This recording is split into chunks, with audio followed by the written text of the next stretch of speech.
લોકો કહે છે કે શંકરજીનું ત્રીજું નેત્ર ખુલશે ને, ત્રીજી આંખ ખુલશે એટલે આ પૃથ્વી પર પ્રલય આવશે. પરંતુ મારું માનવું એવું છે કે શંકરજીનું ત્રીજું નેત્ર નહીં, પરંતુ આ એસટી અને ઓબીસી સમાજ અંધશ્રદ્ધા અને પાખંડવાદમાં ઘેરાઈ ગયો છે, ખોવાઈ ગયો છે અને ઊંઘી રહ્યો છે. જે દિવસે તે જાગી અને ખાલી આળસ જ મરડશે ને, એ દિવસે આ પૃથ્વી પર પ્રલય નહીં પરંતુ મહાપ્રલય આવશે, ક્રાંતિ થઈ જશે. લોકો ભગવાનની પૂજા કરે છે ને, તે ભગવાનથી ડરીને કરે છે.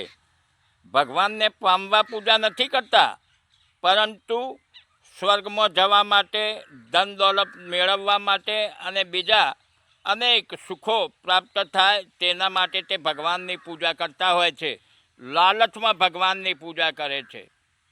કોઈ પણ સંબંધ ભાગ્યના લીધે નથી ચાલતો, તમારા વ્યવહારના લીધે ચાલે છે. તમારો વ્યવહાર જેટલો સારો ને સરળ હશે ને, તેટલા જ તમારા સંબંધો ટકી રહેશે, લાંબા ચાલશે.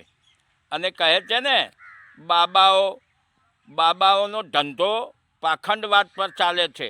બાબા હોશિયાર છે એટલે બાબાઓનો ધંધો નથી ચાલતો, પણ બાબા જે છે તે તો પાખંડી હોય છે, તે હોશિયાર નથી. પણ બાબાઓના જે ભક્તો છે ને, તે મૂર્ખ છે. તેના લીધે જ બાબાઓનો ધંધો ફાલ્યો ફૂલ્યો છે.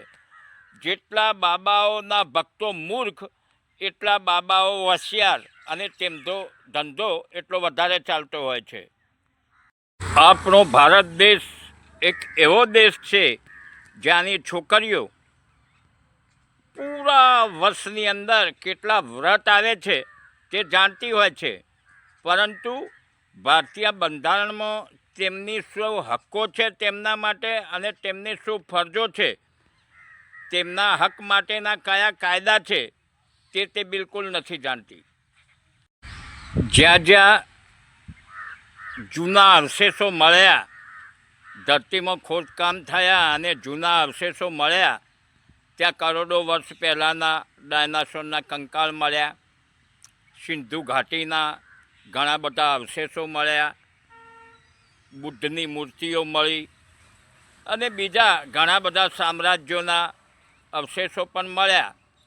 જે હતું તે બધું જ મળ્યું, પરંતુ કોઈ પણ જગ્યાએ રામ કે પાંડવોના અવશેષો મળ્યા નથી. તેનો મતલબ કે રામાયણ તે કાલ્પનિક છે. જે હતું તે બધું જ મળ્યું છે, તેના અવશેષો મળ્યા છે. સિંધુ ઘાટીની અંદરથી પણ બધા જ અવશેષો મળ્યા છે. પ્રાચીન અવશેષો, ડાયનાસોરના અવશેષો મળ્યા છે, કંકાલ મળ્યા છે અને બીજા ઘણા સામ્રાજ્યોના અવશેષો મળ્યા છે. બુદ્ધની મૂર્તિઓ પણ મળી છે, પરંતુ રામની બાબતમાં કંઈ મળ્યું નથી. કારણ કે જે છે જ નહીં, કાલ્પનિક છે, તેના અવશેષો ક્યાંથી મળે? ખુશી જે છે ને, તે ધનની સારી હોય છે, મનની નહીં.